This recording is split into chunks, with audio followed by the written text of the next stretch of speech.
Good morning, Shinigami viewer people. A little bit of a different video today because I wanted to kind of do something different just before I go to work and stuff. Hey, it's me.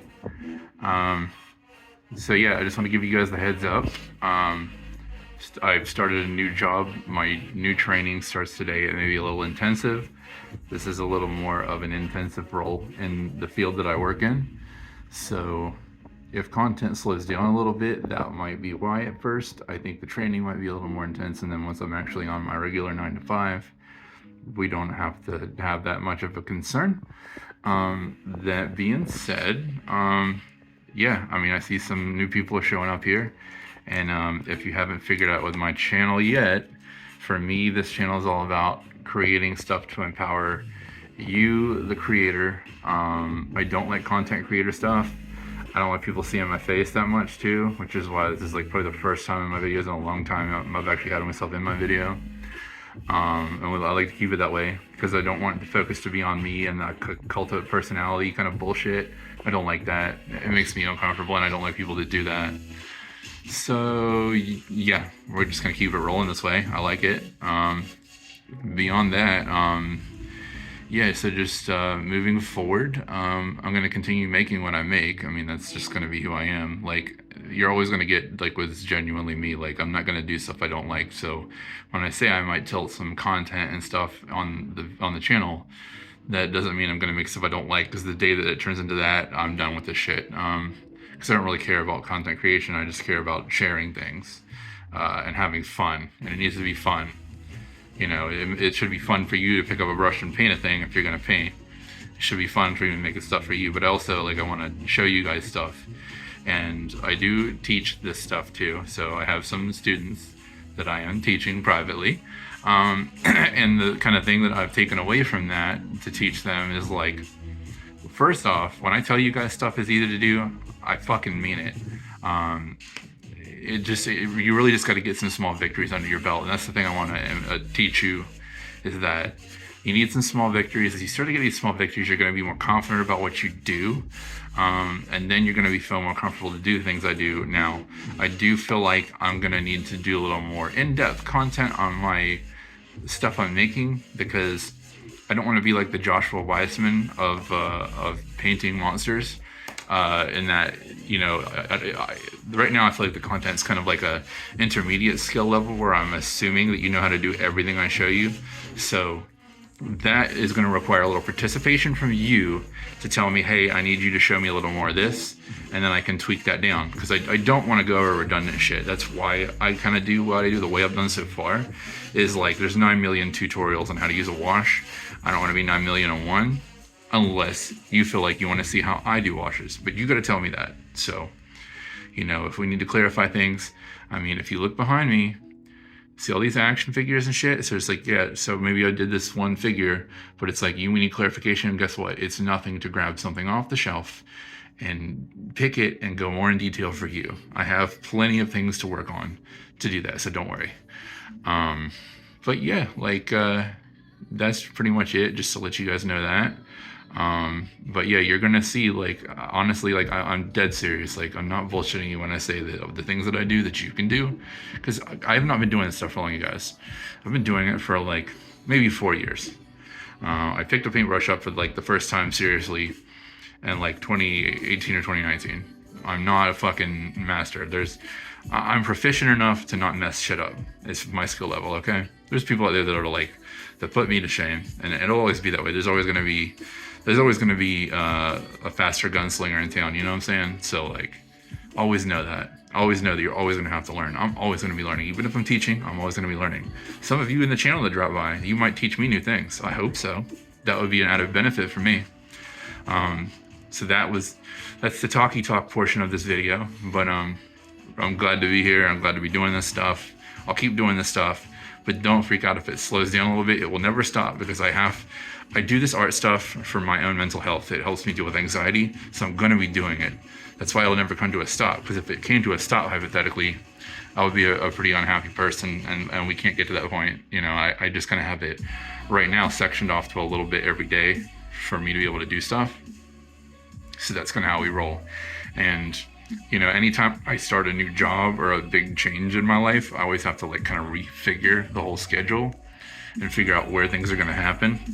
And I'm brand new. I'm in week 2 of my new job, so I don't really know where everything's exactly going to fall. I'm already kind of getting some routines in place. As the routines get more in place and I get more efficient, I'll have more time to do these different things like content creation. Ugh. But anyway, so that's this portion of the video. And I can't just make a video and just have me running my mouth, so there's going to be some actual other content to share with you guys. So let me take this stupid mask off and switch back, and I'll show you some stuff that I've been doing. And we're back. I've been working on this kind of back burner for a while now. I actually did the first one of these minis, like, I don't know, a couple months ago, right when I first got this board game. But I wanted to tell you about it because I'm excited about it. Obviously I have the luxury of a 3D printer, but if you don't have the luxury of a 3D printer, sometimes it helps to know that there are like board games that will be really cheap and at good value if you don't intend to play the board game and just want some minis to paint. And by God, this is an example of that. I was very surprised. So, even though I 3D print, sometimes I'll get things. Now, I do actually intend to play this game. I can't really talk in detail about the gameplay itself because I haven't gotten a chance to play it. Because my friends need to come over here and fucking play this game with me, guys. Please, please and thank you. I love y'all. Anyway, so this game is called Journey Wrath of Demons. I saw it in my local gaming store, and I do try to purchase things from my local gaming store, but it was at the normal price of this caliber of game, which is expensive and wasn't quite what I was willing to swing. However, I want to let you know, because we're all on budgets here. I do try to support local gaming stores, but this is one instance where I had to buy it where I could get it cheap, just because it's what I could afford. Okay, I'm never gonna bullshit y'all. So that's the truth. The truth is that this game in my local gaming shop was 99 bucks, but on Amazon, I think it was only like 30 or 40 bucks. Holy shit. And the value for the money. I think it's basically like a skirmish game to where you have like little fights. It's based on the ancient Chinese tale called Journey to the West. If you don't know about Journey to the West, you really fucking need to know about Journey to the West. But I'll kind of go into detail. Give me just a second. I gotta pause my video real fast. But these are the ones that I've painted so far, but we're gonna go through kind of more detail in just a second. Okay, thanks for pausing. I'm back. Had some responsibilities to take care of real quick. Anyway, so yeah, this is, it's based roughly, from what I can see, on the story of Journey to the West. I'm really digging what so far seems to be like accuracy to the stuff. I've never actually read Journey to the West, so before I put my foot in my mouth big time there, but I've definitely read like a lot of stuff about it. I do intend to probably eventually read it. And check it out because I really like what it's all about. I've watched the movies about Journey to the West. I've read a lot of like the wiki stuff about it and very familiar with the tale loosely. And it's basically about these 4 travelers who are going to India to pick up sutras about Buddhism and bring them back to China, and then adventures that happen along the way. The latest one we did last night was the Kirin here, and that's the one in particular I'll be talking about because the other stuff is kind of just standard mini work and using like the quote-unquote slap chop method y'all know about. But last night we did the Kirin. Anyway, yeah, back to this board game, and I'll talk about the painting and shit here in a minute. Yeah, like I said, it's a skirmish thing where you kind of do little battles, and I don't know if you've ever played any kind of skirmish game, but it's kind of like XCOM. Move your players, do an attack, do the mission objectives, watch, rinse, repeat. It's fun to me. Not everybody loves it, but if you don't love it, the value you get from the minis is holy shit amazing. Like, this entire bull army I have to paint, I mean, some of them are about their prime, and some of those back there are not from the board game. Just full disclaimer, that's not from the board game, that's not from the board game, that's not from the board game, but I'm actually going to probably also be using these in a D&D campaign that I want more Asian themed stuff, so I'm going to be using them probably more in that than the skirmish game. But yeah, so definitely, if you want a good deal for some minis, grab this freaking game. I'd love to give you a proper review on the gameplay and stuff, but I'm dumb and I can't figure things out on my own. I usually have to have friends to help me. Anyway, yeah, so it comes with like your 4 travelers. It comes with the Kirin. It comes with an entire army of these like bull people, which is sick. And you can paint them all and practice, At the price, it's basically cheaper than buying the WizKids minis. That's where I started, by the way. Like, I wanted to paint Gundam stuff, and I'm like, I want to get better. And then I was in my local shop getting paint and supplies, and I'm like, oh, these D&D minis are dirt cheap. Well, these are even cheaper than a WizKids Mini. So just FYI, if it's out of stock and I've led you on a quest for nothing, I'm sorry. I try my best. But yeah, you have the 4 travelers. You have the monk here. He's like the main guy who's taking the sutras. I guess that's probably what's on his back there, if I had to guess. You have Pigsy here. He's a naughty boy. He's always getting in trouble. I like his character. But he has a 9-forked rake for smacking you. It's his little claim to fame, I guess. Fish dude, they call him Sandy Monk very often in the English translations. He was a very naughty boy, and he got punished. And then as part of his redemption arc, he has to help the monk with the scrolls. He's a very stoic character in the stories. Really dig the vibe of him character-wise. Probably my favorite out of the 4, honestly, if I had to pick one. And then some of you may be familiar with Wukong because he's been in so many other things. He's the basis for Goku, in my opinion, from Dragon Ball Z. Dragon Ball has definitely been said to be influenced by Journey to the West.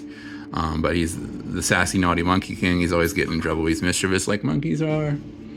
And what do we got here? And then the Kieran Rider. And this is what we're going to go over in particular here in detail. I'm going to kind of break down exactly what I did here. Give me just a second. Responsibilities. I'll be right back. So yeah, in depth here with the Kieran. I'm just going to give you kind of a rundown. And again, I want to do more. I'm going to get something to hold my phone so I can actually paint and talk and show you guys all these techniques. Because if you guys want that, I'll be glad to do that for you. I just love to teach. And if I can teach you something new, I would be very happy to do so. So a lot of this mini was done with the Turbo Dork paints. And if you watch my other videos, you'll know that Turbo Dork needs to kind of be done a certain way. And when you do, it produces amazing results, in my opinion. People who struggle with Turbo Dork paint need to know that stuff. And as I do more tutorials, I'll go in depth on that. But basically what we did here was like a lot of the Turbo Dork paints that I used in this needed a black, primer. So even though I did the quote-unquote slap chop prime method like this, I had to go back and paint over some stuff solid black to get the correct colors for like this requires a black paint to do correctly. But yeah, I use I can't remember the colors off the top of my head. I think it's just called Crystal Cavern. I can tell you for the skin, I did a mixture of Emerald Nightmare with a couple drops of Rainbow Roll because I wanted just a little bit of glitter in there. And it's, again, Rainbow Roll is just such the trickiest thing to catch on camera because if you're looking at it with your eyeballs here right now, you would see it has it's just the tiniest little hint of rainbow sparkles in that dark green, which is what I wanted. I wanted kind of more of a contrast of bright and dark, and even though they're all metallics, I wanted a contrast, and it was tricky to pull off. I think, again, I'm sorry I'm messing the names up, but I think this is called Twin Suns on his mane and tail. It's basically a blue on white primer and a green on black primer. I enhanced the green a tiny little bit with a little bit of green wash to really fall in his cracks. The cracks is where it's going to be darker anyway, so it punches up that green a little bit. And really looks like what the picture on the bottle is showing you, because that's what I'm trying to aim for. The body I painted with their Tarot paint, but with the Tarot out of bottle, it kind of almost looks like a graphite color with just a hint of like lavender, and it wasn't what I wanted. I almost left it though, but I wanted a little more contrast and I wanted more purple in it, so I went on top of it with a purple wash to get its look that you see here. And then the tongue, or the inner mouth, and the bead, it is Spicy Meatball by Turbo Dork. The scales are the same as the horn, just FYI. I did the eyes with that too. I just wanted just a tiny bit of a glimmer for the eyes. Nothing too fancy, you know what I'm saying? And then I also say the little horns and the hooves, they're also the same. I think it's called Crystal Cavern. Please forgive me if I told you the wrong name of paint. Trucking on here, what else we got going on? I used the speed paints for the base because I wanted the monster to look ethereal, because he is like almost like a spirit animal, you know what I'm saying? So the base we wanted to contrast by doing just some straight up speed paints, and he's standing on this really cool soldier statue that's busted up. So what I did with it was I went and used, there's like a bright, I don't know, what's the word I'm looking for? Like a clover green. I don't know the right fucking word for it, but it was very bright green for it on the speed paints. And then on this, I used the leather brown or whatever the hell it's called for this. And at first it was too much of a contrast, and I didn't like how much it clashed. So what I did was, it was still pretty moist. I took my paintbrush with a little bit of water and I was touching the base and then touching the statue to get some brown on there for more of a modeling effect for the statue itself. So now it looks like it belongs more. It doesn't look so slammed together. And to really work the edges, because I wanted the edges to be more of a blend. I didn't want it to be so harsh because it just didn't look natural. And this looks more like what I wanted it. Is it natural? I don't know. It's what I wanted though. Then I used the black, the Grim black, for the base to cover up my sloppy brown work on the edges there. And then the actual lip of it is that same, it's hard to see, but it's that same Emerald Nightmare mixed with the Rainbow Roll. And then I went very lightly over it, not with a matte varnish this time, but a gloss varnish, because I didn't want to lose the sparkle and the shimmer that makes them look ethereal, because the rest of the dudes, they are coated with a matte varnish. So just to show them all together, the 4 Travelers, the Kieran, and then coming soon, the Blarmy as I work on it. I have a feeling I'm going to need more than 1 bottle of the brown because it's a whole lot of cow people. So that's it for today's video. I hope you enjoyed it. I hope you keep coming back and have a nice afternoon.